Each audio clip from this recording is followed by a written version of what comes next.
Morante Millennial, ¿cómo estás? ¿Qué tal, tío? Pues Rodas, aquí estamos para hablar de la cabina. Hacía mucho tiempo que no nos juntábamos para hacer un podcast y bueno, lo llevábamos hablando bastante tiempo. Este corto, este mediometraje, porque he visto que era mediometraje, no sé exactamente los márgenes cuáles son. Y joder, es histórico. Yo no lo había visto, sí que conocía de la existencia de la peli, pero nunca la había visto y me ha gustado mucho. Así que Mm. bueno, contento de estar aquí. ¿Tú qué Sí, yo tal? te propuse, bueno, bien, también contento de estar aquí. Creo que el precariado estaba esperando, ¿no? Fua, ya ves. Un encuentro para charlar, en este caso, como comentas, sobre la cabina,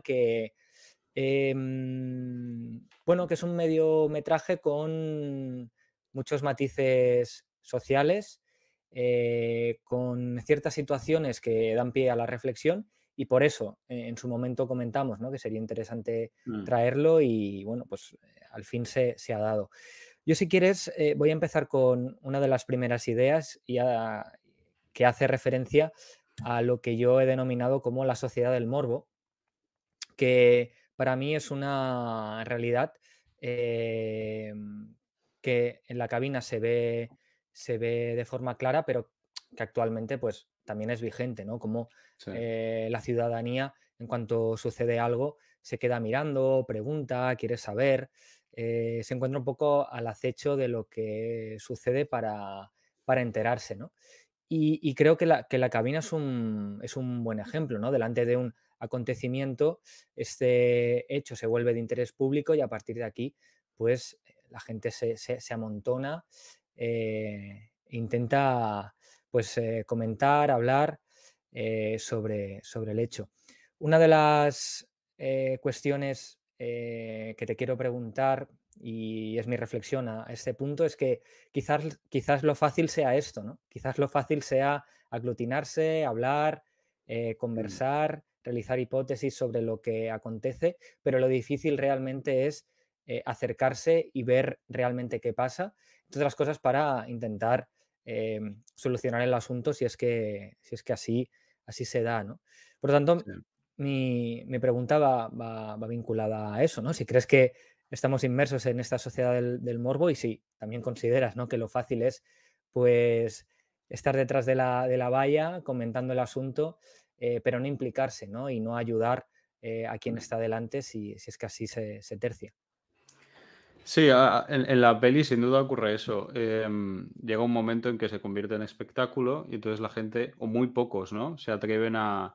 Y cada vez yo creo que menos porque como los que han ido, han intentado sacarlo de la cabina, han hecho el ridículo, pues entonces ya como que es más difícil. Aunque a mí me dio la sensación de que llegaba un punto cuando iba el forzudo este y luego el otro que era una especie de mecánico o algo así, ¿no? Un técnico que iba con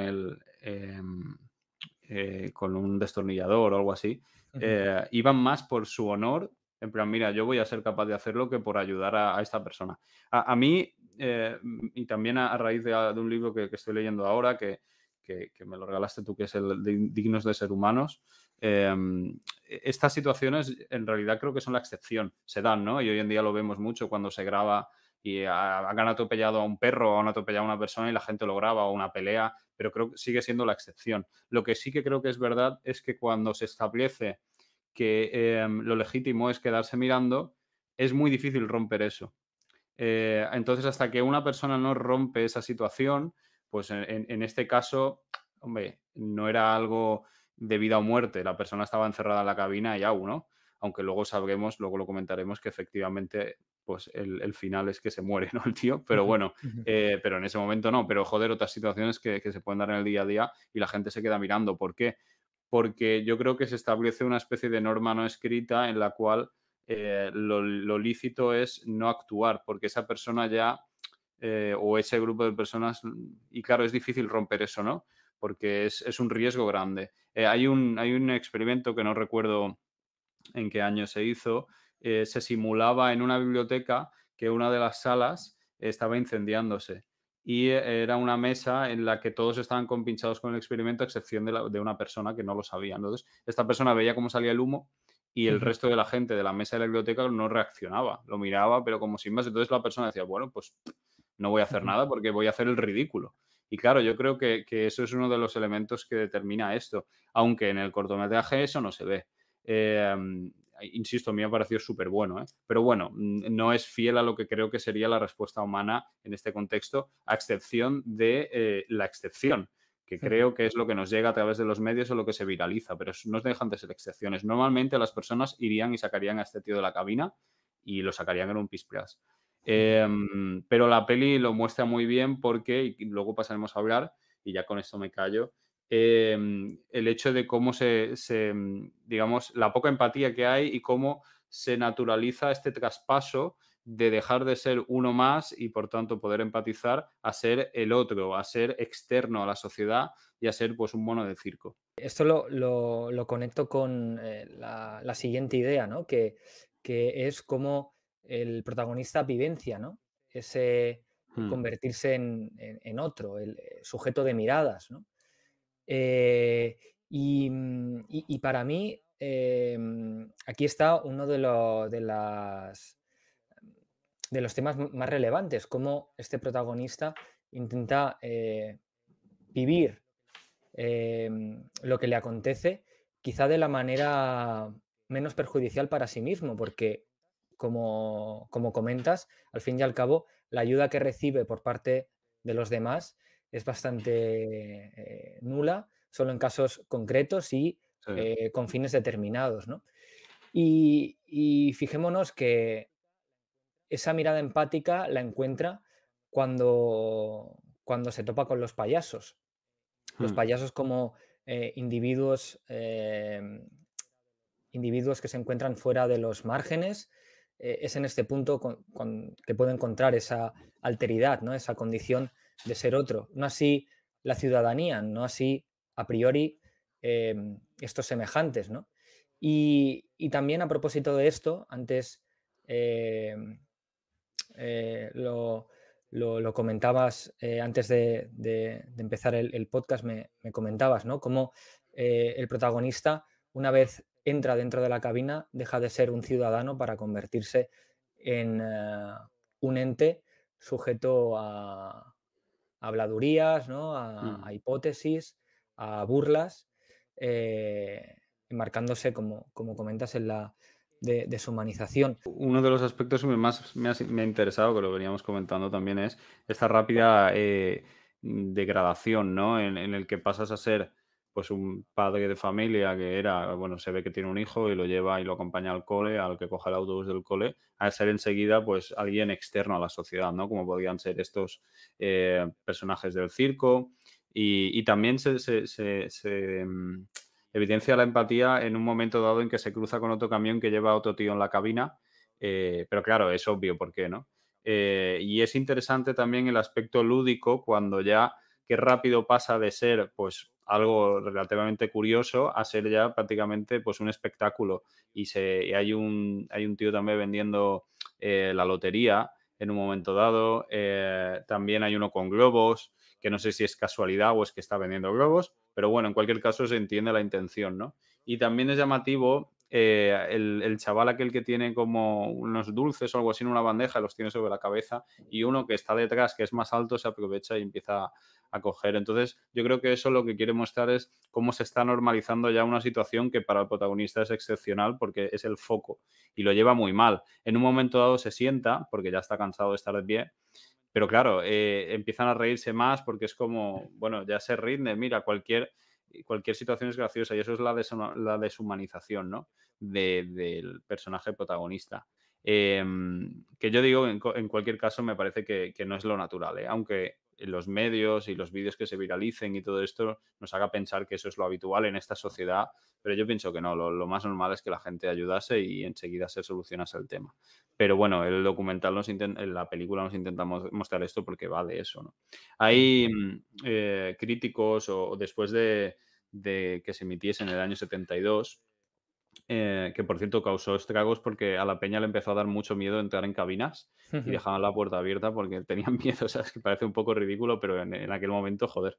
Em, pero había gente que consideraba que el mensaje que quería transmitir el corto era, pues digamos, el franquismo, es decir, cómo España estaba encerrada en una cabina, por decirlo así, con respecto al resto de Europa y del mundo, pero los propios, el director y junto con el que lo co-guionizó, que era Garci, dijeron que no, que simplemente su intención era hacer un corto de miedo y punto, aunque podía dar pie a muchas interpretaciones. Y yo creo que es así, porque luego hay elementos que no cuadran con eso, ¿no? Cuando él va encerrado en el camión, o sea, encerrado en la cabina, pero encima del camión, y se para en un momento dado con un semáforo, o sea, en un semáforo se pone en rojo y se paran y se cruzan con un entierro, que hay un velatorio allí. Ujú, Claro, él se siente como un muerto enterrado en la cabina, se entiende, ¿no? Pero no tenía ujú. mucho que ver con esta interpretación. No sé tú si crees cuáles eran las intenciones del director, que era Mercero, o si crees Ujú. que simplemente era una peli de miedo y ya está. Probablemente la intención era hacer una película de miedo, pero como comentábamos antes, ese contenido social implícito hace que salgan una serie de cuestiones como las que Sí, estamos comentando, que además también aquellos interesados e interesadas también pueden ir al vídeo y ver los comentarios, ¿no? Y muchas personas sí. comentando el vídeo y explicando también sus experiencias, ¿no? Después de tanto tiempo.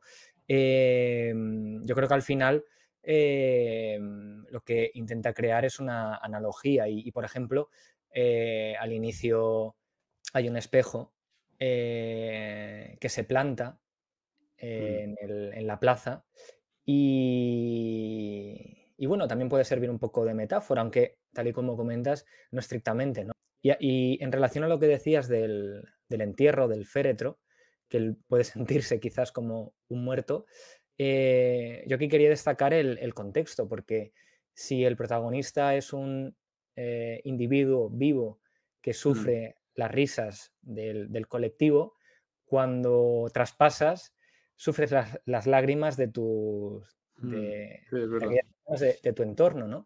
Cómo cambia la narración dependiendo del estado en el que te encuentres y también cómo se transforma la manera de comportarse de las personas dependiendo en qué situación te halles, ¿no? En vida Mm, o en muerte. Me parecía interesante también em, destacar, destacar esto.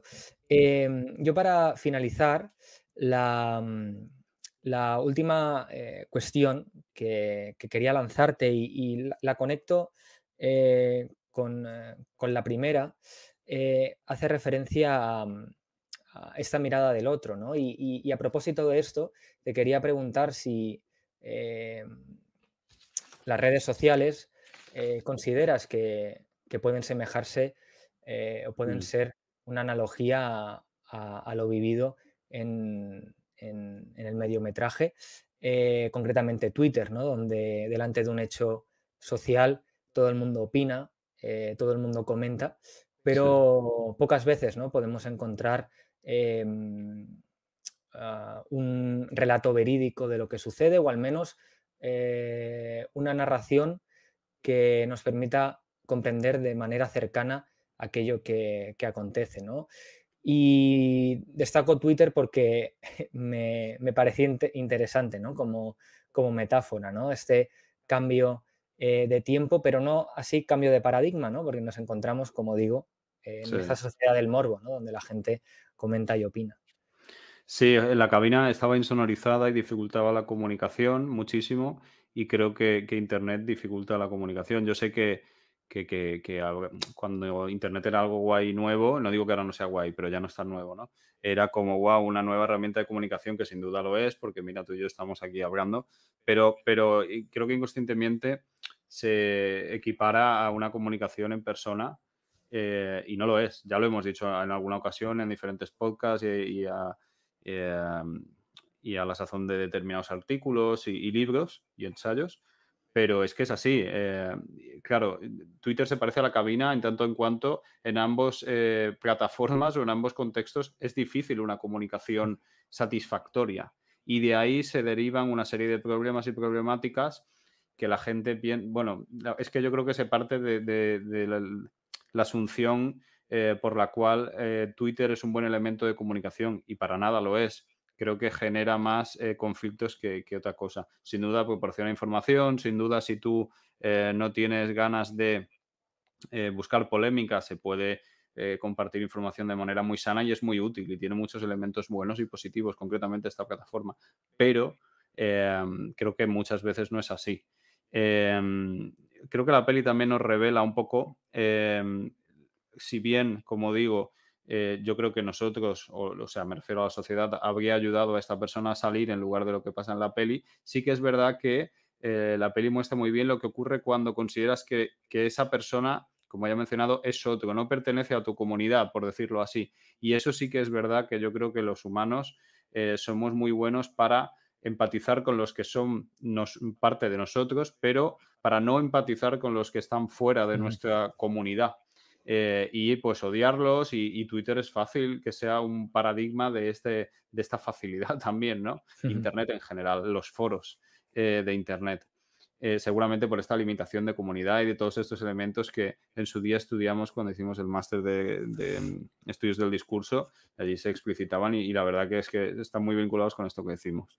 Y por eso pienso que el corto evidencia bastante este paso rápido que he mencionado de ser uno más de la sociedad a no lo serlo y las consecuencias que tiene, que sí que creo que son bastante fidedignas.